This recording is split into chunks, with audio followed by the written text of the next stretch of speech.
Welcome to the second SmartPalate webinar. I'd like to thank CompleteSpeech, Enablemart, and Brigham Young University for their support. Today's webinar is called Integrating the SmartPalate into Therapy, teaching S, L, and R, because those are the most common sounds that children seem to come to get speech therapy. For those of you that are joining us for the second time, a few of the slides might be a review just to keep the flow of information, but for those of you coming for the first time, this will all be new for you. Our webinar overview will cover learner outcomes, SmartPalate basics, therapy stages, and some key points at the end. So what will you learn at the end of this seminar? Hopefully you will learn how to configure speakers and the importance of it, list 3 ways to make tongue targets, list 2 ways to use the gold standard, list several practice tips, list information from the green sound waves, and list several ways to teach correct sounds. You will need to know these answers, as there will be a short quiz at the end if you want to be able to get the continuing ed credits.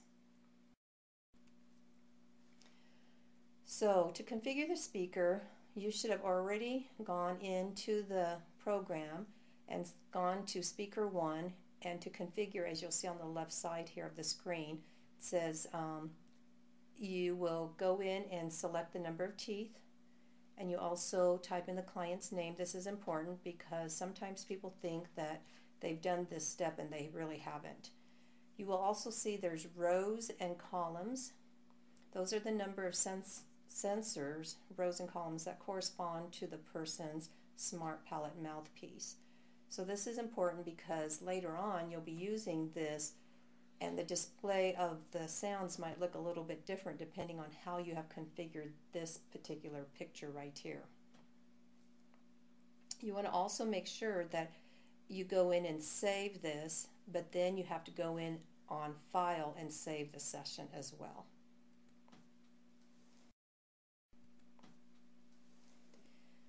Okay, so here's a few more samples of configured mouths. You'll see on the right there's 12 teeth, and it looks like they have more rows and columns of sensors.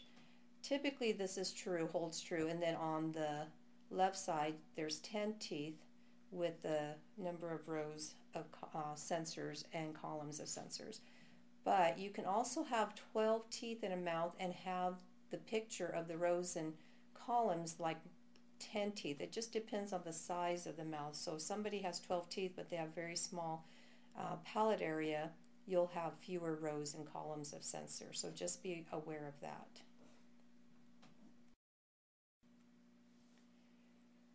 Okay, so once you've configured the rows and columns, now you're going to go in and check for their tongue targets. You actually won't be able to do this until after they've gotten their SmartPalate and you do a quick little evaluation, and we'll talk about that a little bit later.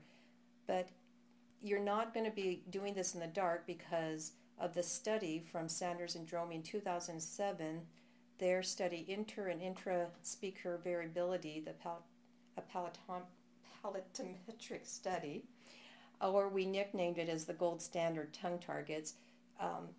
This picture will help you to set your tongue targets up for your clients. But remember that these tongue targets were made by typical adults, and so if you have children, it's going to look slightly different. It may be just a little smaller.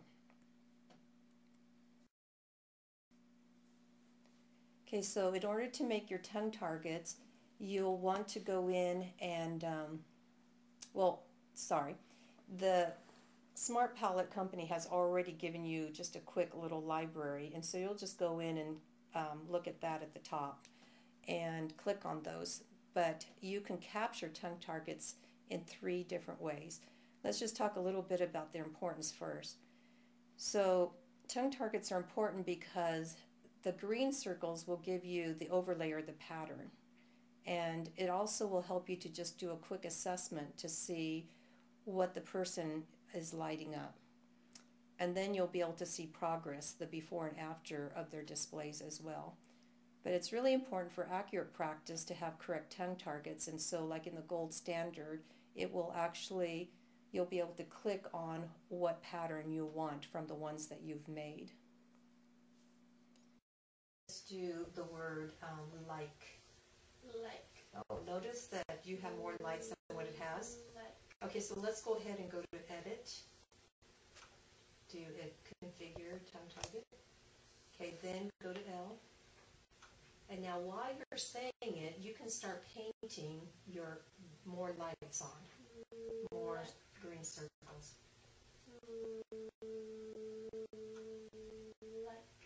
So now try saying like lovely, lollipop. Okay, so see, sometimes go ahead and put the lights in the middle. Okay, so we know now what about, yep, see those orange dots? So as you see orange dots and you know her sounds correct, then you can edit the tongue target. Now you want to make sure you save it. Even though it says it's saved in here, go ahead. You exit out. Then you go to File and you need to save session. So then it will save that for the next time.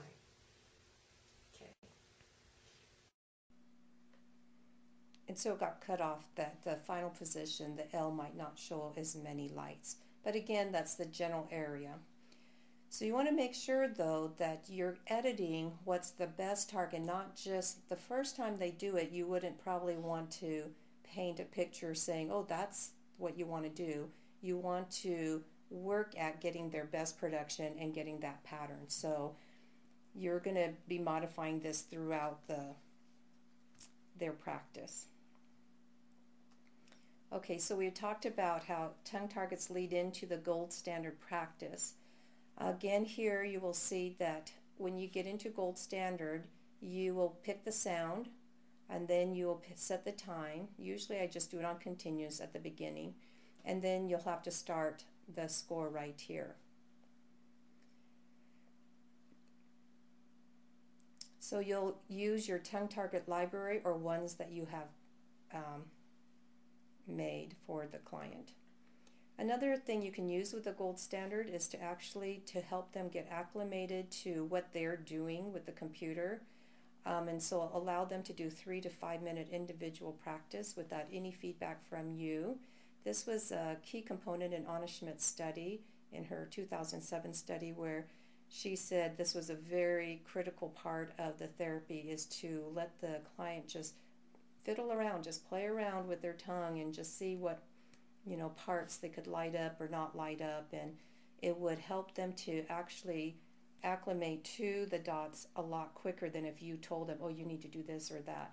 And so just allow them to do this for build up to 3 to 5 minutes. Not every child can obviously do this, but typically I would say ages 6 on up could do this, up to adult. This will also help them to increase their self-monitoring skills.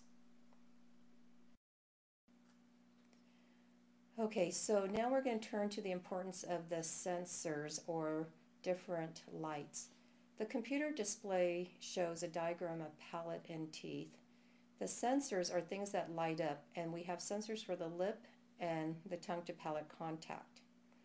The green circles are actually just the overlay or the tongue target patterns, and the blue dots represent the correct tongue placement. And what's nice is now they have orange dots that actually represent incorrect placement. So usually either overshooting or undershooting. Well, if they're overshooting, you'll see the orange dots. You don't tend to see them if they're undershooting. Okay, so we're going to talk a little bit more about each of the colors. The green circles, I call this the green circle principles. So again, it's pattern for placement or the overlay. It fits with mirror neuron theory, which is that we tend to look at things and imitate as much as we can. So this goes along with that matching the instructor's side and the student's side is an easier level of learning, or even their own side where they have the overlay. And it also reduces cognitive load and trying to figure out exactly what you're telling them. Instead, it's just like try to light up the dots, the green circle. Okay, so the blue dot principle would be then that blue dots mean correct contact made. for the correct placement, it helps them to retrain their motor patterns. So remember, when somebody first starts out, they may only light 1 or 2 dots. It's fine. It's approximation. Accept it. Get really excited for them that they were able to hit that general spot. And then we try to get them to be more accurate and then consistent over their trials. This also helps them to practice and generalize to higher levels across the linguistic levels. For the orange dot principles, what you want to pay attention are the extra tongue dots, so the orange dots. A few straggler dots are okay because we typically do that. We will say something just slightly different each time, but generally the same. But too many orange dots is not good, and this is what the therapist will need to pay attention to, because this is where it will give you tons of information. You'll need to adjust this in the gold standard only if it sounds like a good production, but you see a few orange dots. Then you may have to go back in like you saw in the L slide where we added the circles. But again, the orange dots can tell you if the manner of what's going on, like if they're blocking the air or if they're too tense and they're bracing their tongue somewhere to try to make a sound. It's something to pay attention to. Also notice like how they're coming in and out of making their sounds with the lights. So usually with the orange dots, if there's too many, I get them to start over again by relaxing, breathing through their nose, and then gently trying to produce their sound. Most of the reasons for the too many orange dots are when they're overcompensating their tongue action by overshooting it. And maybe because they're just tense and they're not sure how to make their tongue do what they want it to do. So just pay attention to this. Okay, so as a sensor reminder, we just need to remember that the sensors light up on the SmartPalate. There's lip sensors and there's tongue to palate contact, and that the green circles are the overlay and the tongue patterns. The blue dots mean they're doing it correct, and the orange dots mean that they're probably doing something slightly incorrect. Again, remember to ignore just 1 or 2 stragglers.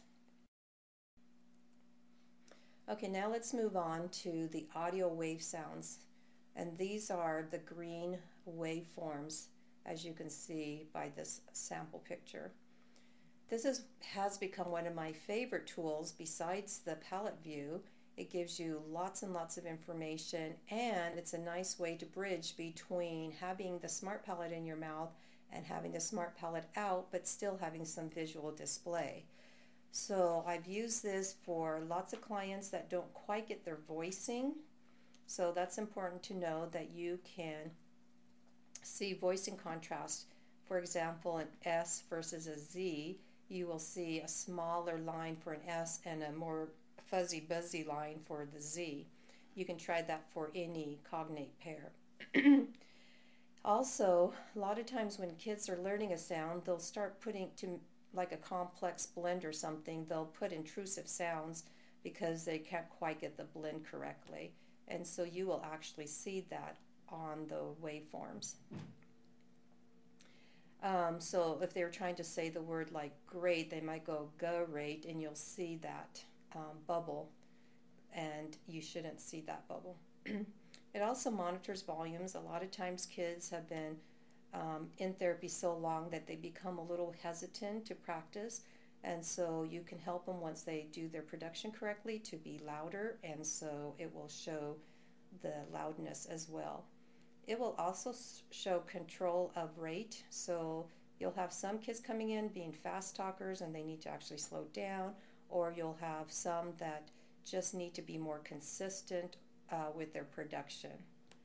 You can use this for, as I said up here, to shape their words. You can say the words a couple times yourself nice and evenly and see the shape, and then have the clients try to match the same word shape over 2 or 3 trials. So it's a great visual tool as well, and it's live. But you can again stop, you can record and then stop it and then play it back so that you're not asking to pay attention to too many things at once.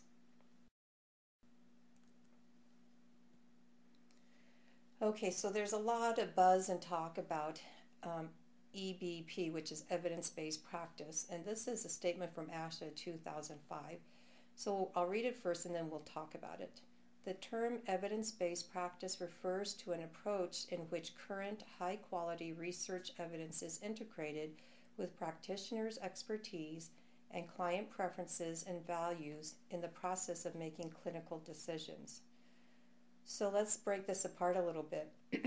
So if we talk about that we need current high-quality research, well, if you heard the webinar before, we talk about how important it was to have a lot of research, and it's EPG is another term for the SmartPalate or palatometer, and it's been researched over 30 plus years. It's shown that this visual tool is very effective, and it's a viable speech tool to help improve the quality of speech.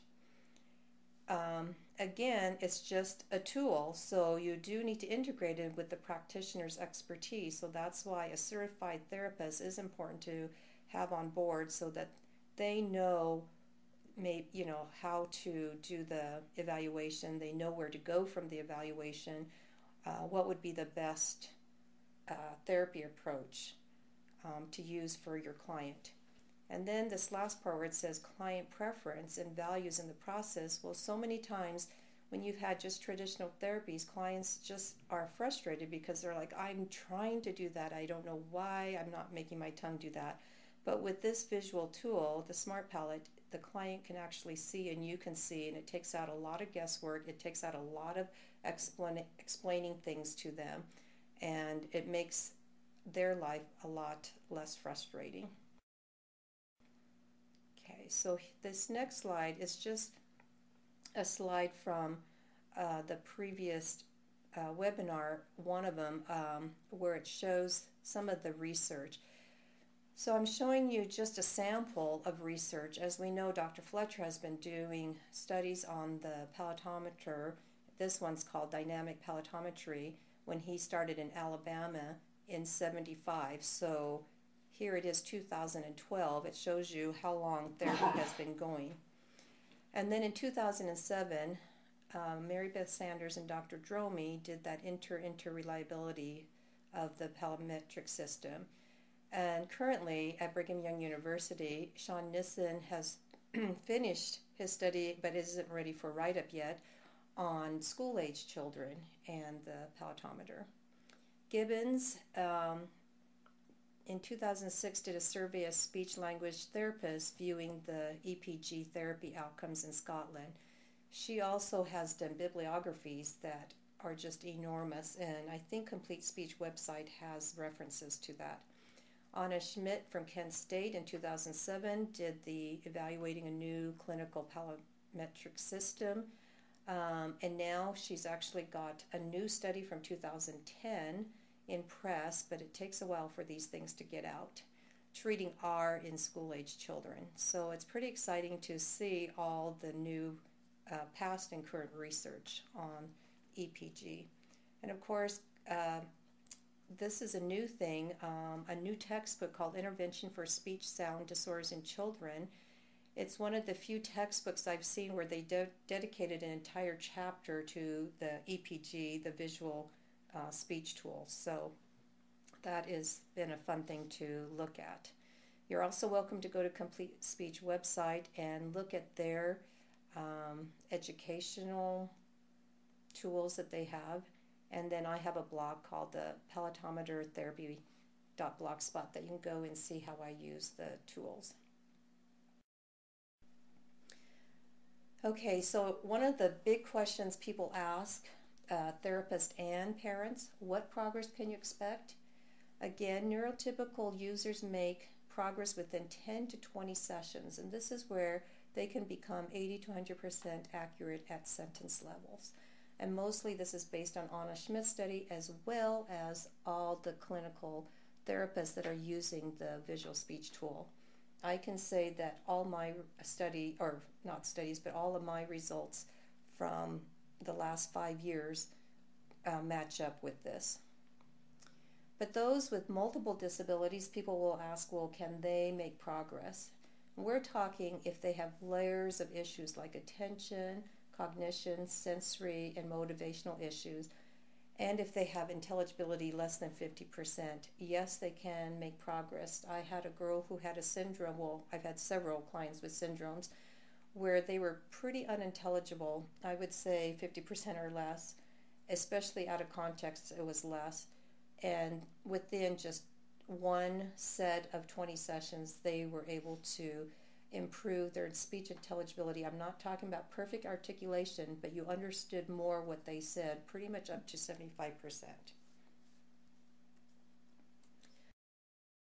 Okay, so now we're getting more into the therapy level. So the first thing you'll do is a speech therapist will do formal speech testing, collecting baseline information, and then you'll want to follow up by collecting more information when they get their SmartPalate. You can record and save the person saying the words on a quick artic check, which I'll show you in a minute, or you can make your own pre-made. So don't feel like that you have to use somebody else's stuff. You certainly can just use your own materials. So the reason you would want to do this quick artic check, even though you've already done the formal speech check with the SmartPalate, is so you can see what they do on the very first day that they're talking. Okay. Sunday, Monday, Tuesday, Wednesday, Thursday, Friday, Saturday. Okay, now tell me the months of the year.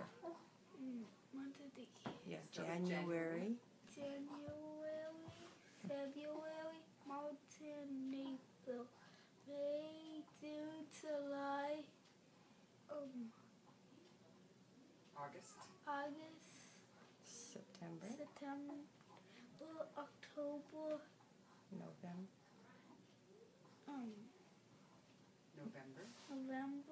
December. You got them all. Okay. Tell me everything about notebooks that you like.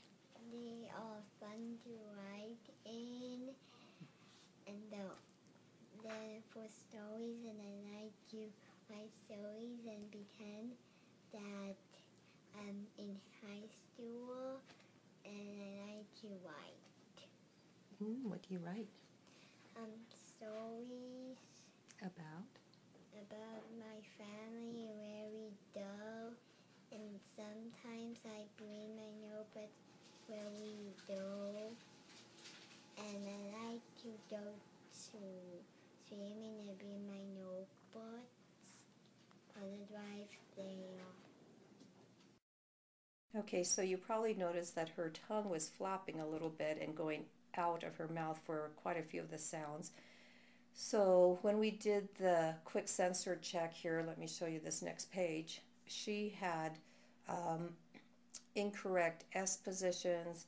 She actually had some phonological processes where she was doing T and D for K's and G's. So those were the first sounds that we worked on, and it was quite hard for her. But with the SmartPalate, she actually got that within the first 2 or 3 weeks, which totally surprised the school therapist because he had been working on it for over a year, just those 2 sounds. And so she now can do her S's and Z's. Again, she's been through 20 sessions and made some remarkable gains in her sounds, but in sentence level, she still needs more help, and the parents knew that. And so they're continuing therapy for the second set. Okay, so this quick articulation sensor check, as you notice, this is just something that I made up with some grad students where we took sounds from the front of your mouth to the back of your mouth, and we tried to find words that had reduplicated sounds so that you could see the sensors light up more than once. And so again, you could make your own, or you can use your own set of probe words, but it's just nice to see kind of what they're doing. And I'll just put a plus and minus by the words, whether or not it's exactly the sensor you're looking for. If they didn't get the R and you were looking for the P, I still put a minus by the R in the word like paper or something. So it just gives you a chance to see another way what things that you need to work on.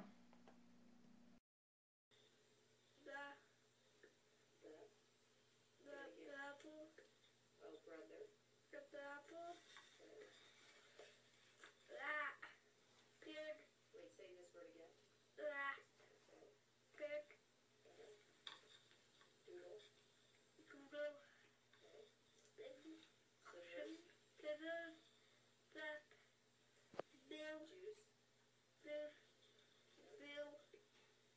let me see the blue again. Okay.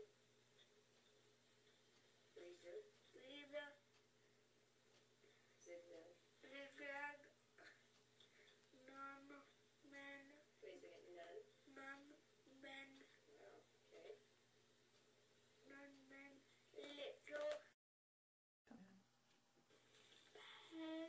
Paper. Stop. Shuffle. Bubble, climb, mom, remember, Mermaid. Water. water, wow, Okay, I'm just putting marks here so I can see what we need to include. flower, red, left, Oh, giraffe. left, Okay. Leaf. man, Did you say leaf? Okay. man, Swallow. Okay. barn, cave, Vivid. vivid, Okay. Keep going. Good job. Keep going. film, Back. back, the, Okay, you just noticed there that he wiggled his tongue where it was just going back and forth. So that was something he did a lot in his speech, is he just kind of flicked his tongue around as he was talking. And so that's something that we've had to work on, where he could just relax his tongue and then say his words without just flicking it through. Because some of his words would sound exactly like he was just flicking his tongue around without really saying the word. So it's just interesting to see this sample. And then I think later I might have a sample of him talking, practicing. Okay, so now when you talk about approaches, articulation approaches, you want to think about, well, what is the child doing? Is the child having, or adult, do they have just a mild speech delay, or do they have a more serious speech disorder, or do they have more of a speech impediment where it really impacts their intelligibility? So you need to understand their underlying problem. Is it motor based? Is it phonological based, where it's rules and sound system? Or is it also phonological and literacy based? We have quite a few that come in where we work on their sounds and then we end up working on literacy issues as well. Okay, so we know that if you're doing the articulation approach, that it's more motor based. It works on single sounds, usually deep, typically developmental levels, works on place, manner, and voicing of sounds. So the the SmartPalate visual tool is super good for this. But then you say, well, what about pattern approaches? What about if the child just has a lot of phonological issues, or they have intelligibility issues?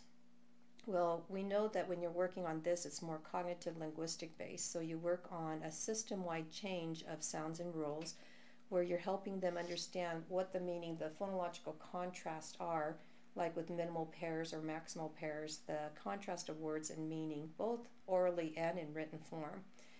But you want to just understand where the child's coming from and what your approaches are, and that's why having a certified therapist is very helpful, because they've gone through and learned all this. So then the question would be, can you use any of these approaches with the SmartPalate system? And of course the answer is yes. Any therapy approach works with the visual tool. So the therapist just needs to have a clear therapy approach for the particular client's special needs. And it totally works. It's just wonderful to use the visual tool. It's just that it takes the frustration out, it takes the guesswork out. Like for phonological, let's say bass, where they actually can do a sound but they're not putting it at the end of words. Well, you can show it to them. Oh, look, you didn't put it on. Or look, you did put it on. So this visual tool is very helpful for any approach. Okay, and so some people will ask me, well, what do you like to use in the years that you've been using the SmartPalate? So I just quickly listed some preferred approaches, but these are ones that you may or may not have used. A lot of people tend to use just the Artic approach or Cycles approach. I just listed a few other ones that I use. Okay, so traditional articulation approach uses developmental levels. There's Hodgson's Cycles approach. Again, it works fine with the SmartPalate. I use minimal pairs and maximal opposition. You can look this up from Garrett studies. I've used non-traditional only if the child is able to handle it, where you take the harder sounds that they're not quite stimulable for. Again, the studies showed that if you do this approach for neurotypical kids, that the progress may be really slow, but then they may take off later on. I use core vocabulary for those that have a need for just functional words that they need to learn first, so they can become more consistent in their use of everyday speech words. On the SmartPalate, what's great about it is that it fits so well with the motor learning theory, where it provides lots of practice, mass practice, block practice, and distributed practice, depending on how you use it. If the parents also have the SmartPalate at home to use. Okay, so as a rule of thumb, as a therapist, and even parents should know this, the more neurotypical the student is with fewer errors, you can actually do more non-traditional type approaches where you can teach them harder sounds first. But if they have more delays and more issues like attention, cognition, sensory, or motivation, you want to stick pretty much to teaching them with traditional methods, working through the developmental levels. Okay, so people want to know, well, if I get the system, then how do I really start? Well, you start just like really any other treatment therapy approach, where you do the evaluation the first week, let them get acclimated to their mouthpiece, kind of ease into it, let them just see what they do, lighting it up. You don't have to make, obviously get perfect lights the first week. And then the third and fourth week, where you're going to just really work on being accurate with your place, manner, and voicing, or the contrast, linguistic contrast. And then you're going to work through all the different levels from, syllables, words, sentences, conversation. And then you want to help them generalize towards the last week, where you have them do more with and without the SmartPalate in their mouth. Record them when they first come in, and then just see what sounds that they need to work on. And then also the last week, you'll want to do a follow-up of what you did the first week. Okay, now we're moving on to teaching specific sounds with the SmartPalate. And we chose the S, L, and R primarily just because those are the most common sounds and errors, and people will ask us about how to treat those particular sounds. So we hope that this section will provide some insight into some information that maybe you know, but also using it with the SmartPalate, and maybe some information that you didn't know. And I know that when I've taught this section, that a lot of people have done it without the SmartPalate and said, oh wow, that was really good information. And so of course this information fits with or without the SmartPalate. Okay, so what do you need to know about teaching S and Z? Well, you need to know what place, manner, and voicing it is. We know that the tongue tip goes on the alveolar ridge, the spot just right behind your teeth, hooking into your hard palate. And then we know that you want to start with success. Let's start with what they can do. Show them on the SmartPalate, oh, look at the T, and look at you've got the alveolar spot. So show them the sounds that are on the alveolar spot that they can do. But what's different is the manner. So we know that T and D are stops. It stops the air. But we know that S and Z is a continuous sound, and it has a central groove sound where the air goes through the center. So if they do a T, you will see both blue and orange dots. And this is where we're going to talk a little bit more about how to let go of those orange dots. We know that S has no voicing and Z has voicing. Again, you can use those green sound waves to show the difference if you need to. Okay, so this is a video of Cassie helping show the correct S and Z placement. So I want you to pay attention to see if Cassie really is doing this correct or not, okay? She's going to say some S and Z words, and they're going to be S and Z in all different positions of the words. Okay, let's just have you say them 2 times each so people can see.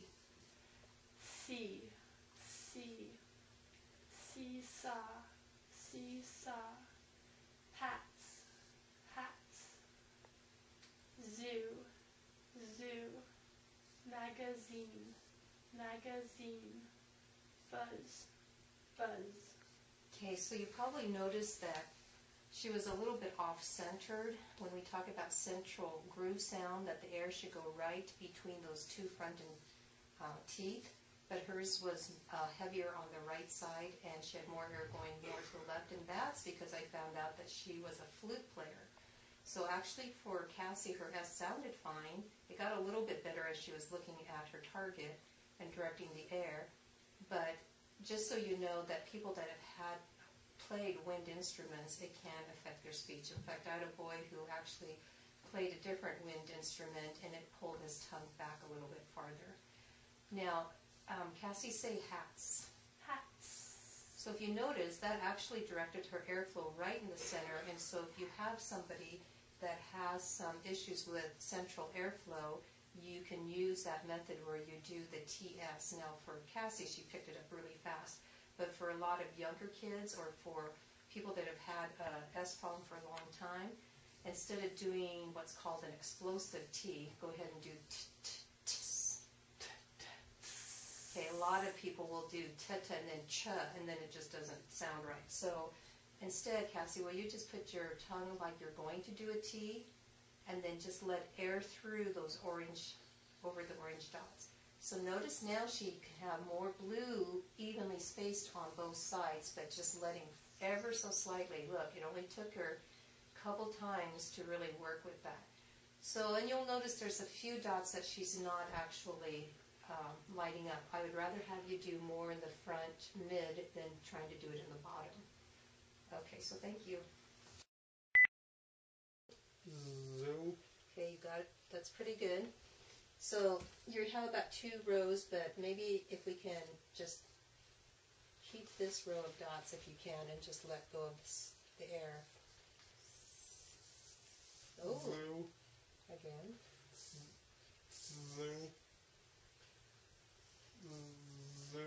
Nope, you blocked the air.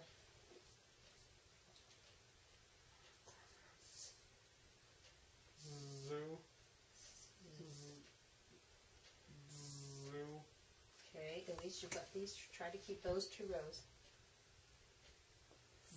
Yep.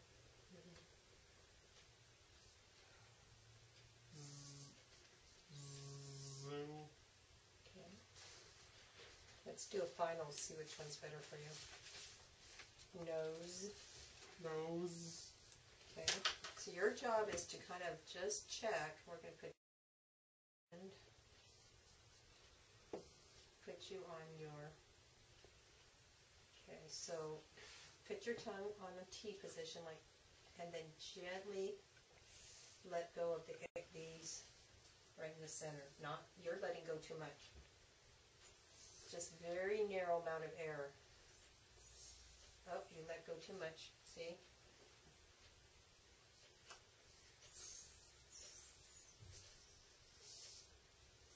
Okay. Okay, so let's have you try to do an elongated T. Try that. There you go. Do you see? Okay. So maybe a little too much air in.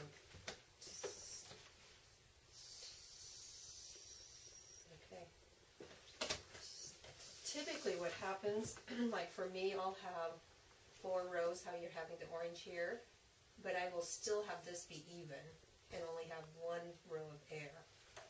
Okay, so go ahead and just keep trying. Good. Okay, just move your tongue maybe to your left a little bit.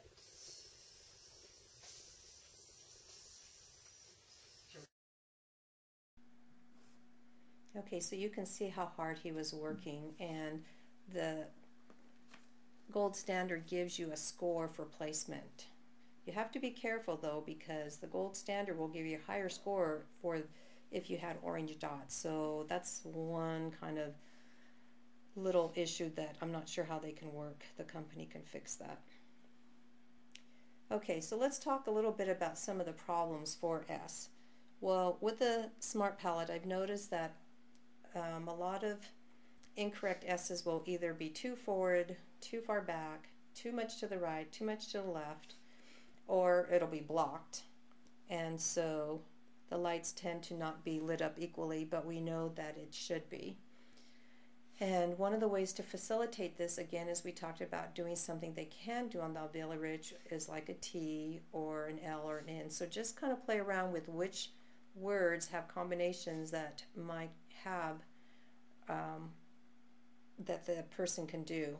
So, and then again, we talked about maybe trying the straw to just wrap your tongue around just so they can feel that it's a tactile thing besides a visual thing. And then again, when you practice in the gold standard, you're going to use it from your library, but like I've said, only on a couple cases have I had to change the gold standard to make it so that it was more what the client could do where it sounded right, but the placement was just a little bit different. Okay, so here is another client working on S and Z, and I just wanted to show you a younger client and how sometimes you have to use some materials, and these are just Artic cards, and so you can watch this and see how he enjoys it, and how you still need to get them to pay attention to the display, because that's a common thing, is both the therapist and the client, they're not used to using a visual display, and so they tend to work like they did traditionally. And so you'll notice though that I bring his attention. Sailor. That was better. Okay. Ballet. Ballet. Keep going. Ballet. Nice job moving it to 55. Ballet. Ballet. Ballet. Keep your tongue hidden. That's right. Behind your teeth. Okay. Nice work. You need a little break. You want your alligator tooth? Yes. Okay. Oh, are you ready? Okay, you can push 4. All right, there you go.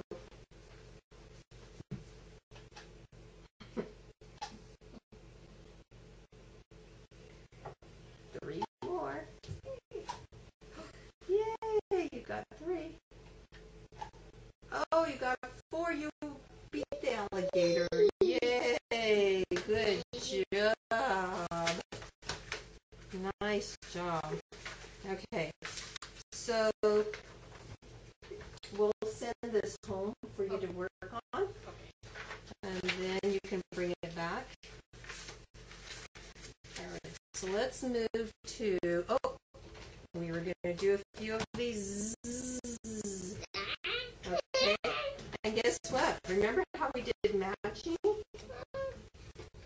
Or not matching, we're going to do memory. Yep. Okay, so these are Z's at the beginning. Let's see how well you do. Okay, ready? Let's do. Let's go to your S and Z. Okay, ready? Go Z. Good job. Okay, zip code. Zip code. 0. 0. Zigzag. Zigzag. Yeah, you have to keep your voice on the whole time. Zigzag. That was a good job. Zipper. Zipper. Okay, close your eyes. I'm going to cover one of these. Turn them over. Zipper. Okay, which one did I turn over? Okay, you can open your eyes. Do you remember what picture this was?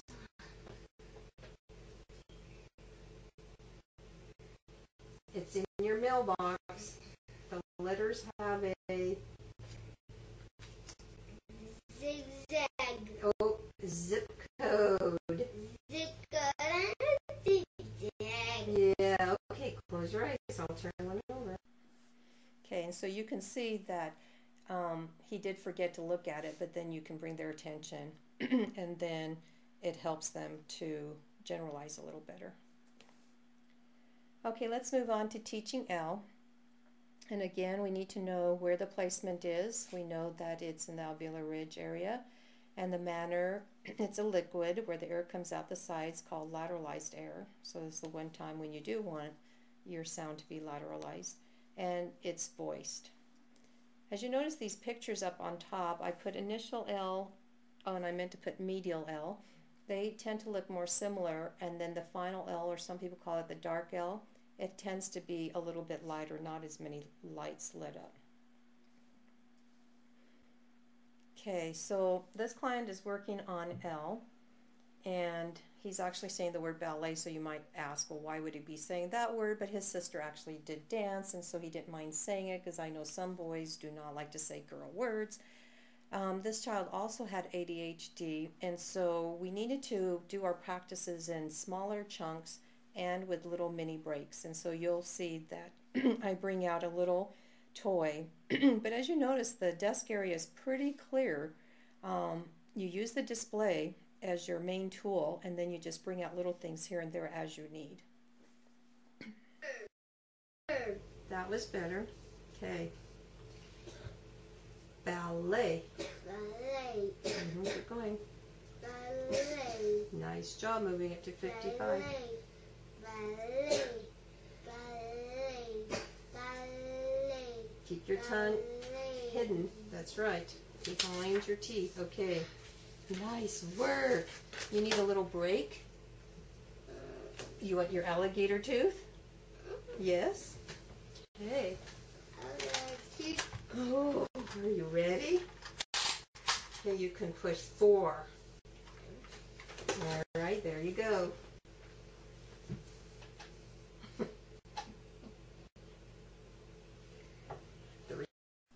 Okay, and so as you can tell, that doesn't take a lot of time, but it's just enough to give him a little break and then come back to work. Okay, so what are some of the problems for L's?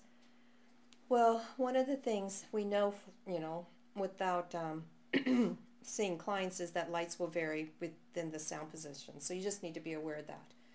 But one of the common problems I've seen are kids with just flat, flaccid, or very weak tongues, where they just have it all over the place, all over. So that boy I was showing you earlier with the brainstem tumor, his L's are just flicking from left to right or back to front or just staying in the middle. And so he actually needs to have a better awareness in his mouth of how to just get his tongue tip to get to the spot instead of using his whole tongue. One of the ways we do that, I'll show you in the next slide, is with the dental flosser. And so those are cheap. You can just get them at almost any store. But this is just a supplement homework. Okay, but if you have a child who has very tight tongue where they're mildly tongue-tied, then this is just a recommendation that has worked for a lot of kids to be able to lift their tongue, where they just hold it on the spot on the alveolar ridge and open their mouth big and hold it for 3 seconds, and they should be able to feel their frenulum lengthen and feel tight there.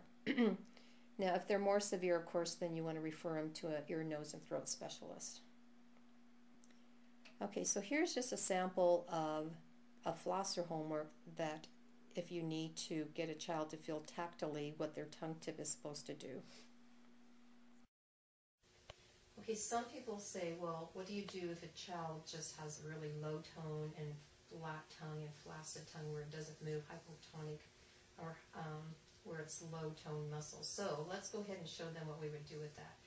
It took an entire semester for this one kid just to be able to put his tongue tip through this flosser. So I'm just showing you, it's just to help him understand what pointed tongue and the tip of your tongue means.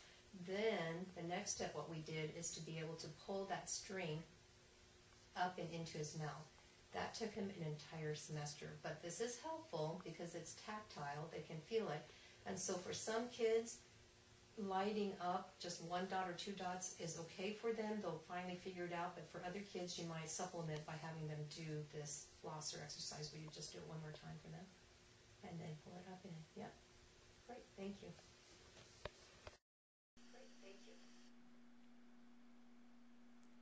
Okay, let's move on to teaching R's. This seems to be one of the most common sounds in air, and particularly because it seems to linger longer, and so kids don't like to be made fun of as they're older, but I would say this is the #1 sound that I get most therapists referring clients saying, I've done everything I can, I don't know what else to do to get them over that hump to be able to say their R's or to generalize it. And so I've had kids from 8 to 18 that have come in just to work on R's.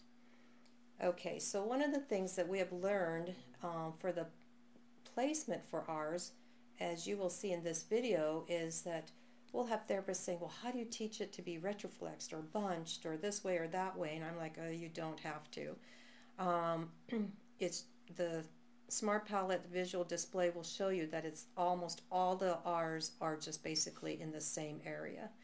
So we know it's a liquid sound. We know it's really important to have correct airflow, and it's a voice sound. One of the most common things that just everyday therapists confuse is they will teach the R too far back, almost in the velar area with K's and G's, and that's not the correct area. And some of you that are therapists that are going to hear this are going to be surprised that it's more up by your molar area in front. And when you do this, without even the SmartPalate display, you will find that you'll be able to be more effective in teaching correct R's.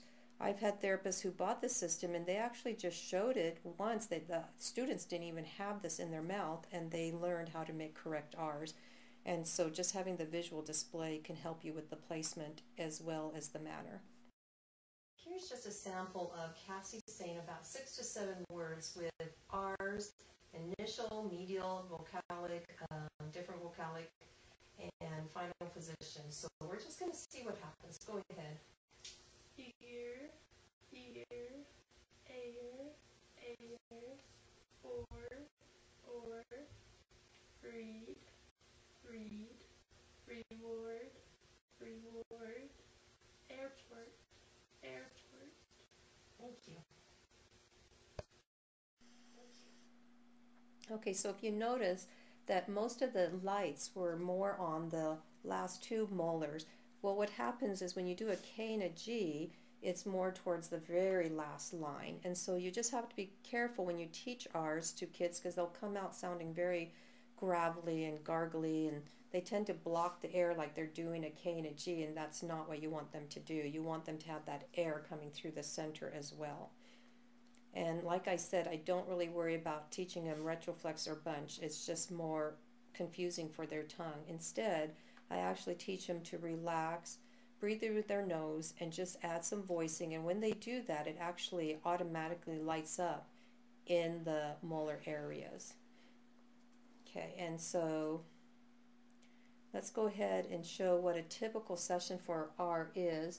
Since it's one sound, how do you just have them practice one sound over and over again?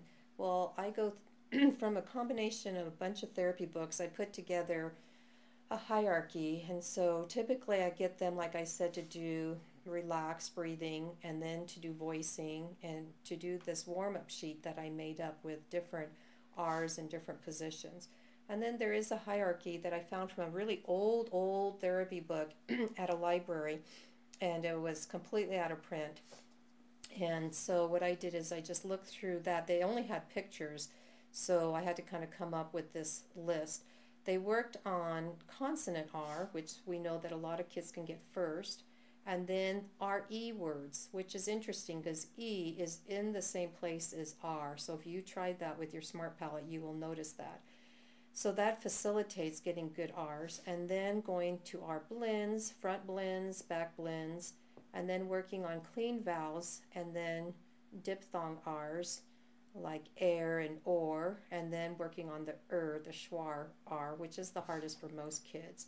But again, if you practice this with the gold standard, it's really helpful because kids can see their percent placement get better and better. Okay, and so this is just kind of a little side tip. You can take a screenshot of any of your palate views. So this is just happens to be the R, and you can actually send it as a document to the client or to the parents so they can be reminded of where their R should be. Okay, so I'm told that we need to hurry up. I just want to show you some quick videos of people practicing. Now, I had twins and I had cousins and I had sisters, so I just thought it'd be fun for you to see how they did the practice with ours. This is our warm-up where two students will alternate practicing. One will take the lead for the first one, then on the second one the other student will take the lead. Okay, are you ready? Okay, this is our warm-up. Ready, go. Okay, so we're going to do the R first.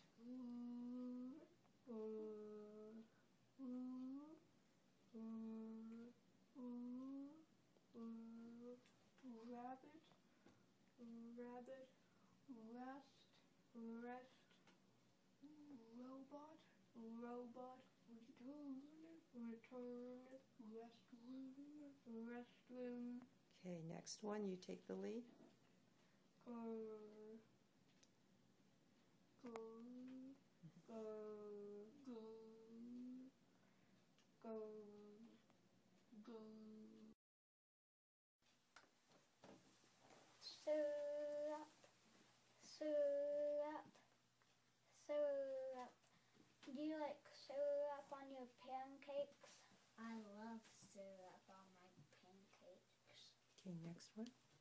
Garbage, garbage, garbage.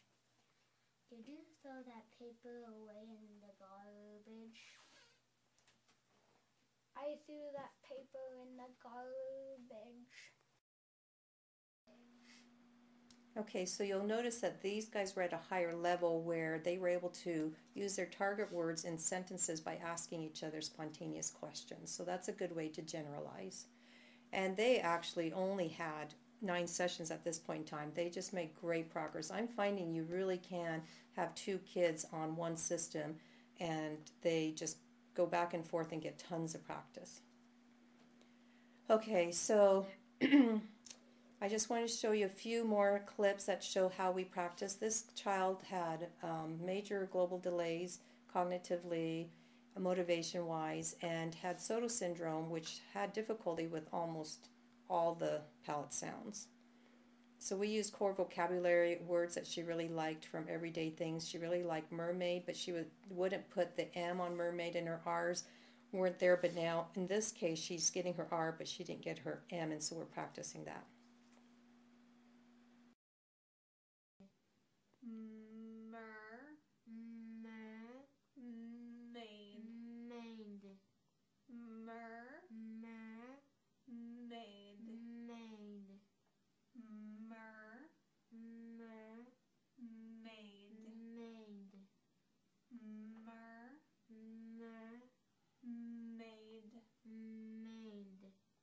Try to do it more together now. Okay, let's do it at the same time. Mermaid. Get your lips out. Mermaid.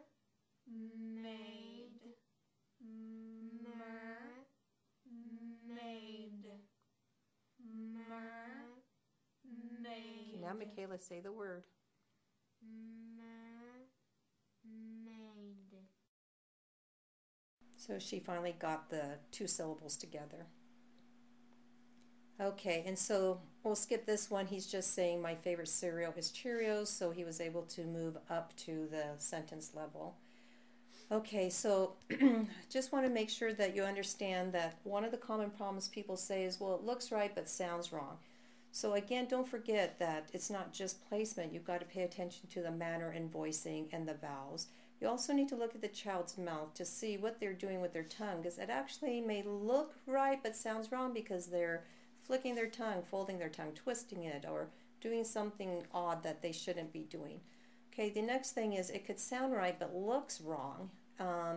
This is something that really frustrates therapists and some kids. Now remember that there are some kids that have very high palates and they have lots of creases, and so the sensors, when they make it at the complete speech, the sensors may be folded a little bit or tucked in those crevices, so just look at their mouthpiece. Sometimes a few lights get shorted out. I have that with my SmartPalate, and so you can't be overly worried, but if it really bugs the client, then you need to figure out, are they chewing or gnawing in a spot that could be causing that. So let's move on to the next slide. Okay. Thank you for your attendance today. The rest of the slides are bonus slides that you can explore on your own time. The slides are information that most therapists already know, but I added them just as a reminder to incorporate them while you're using the SmartPalate visual technology.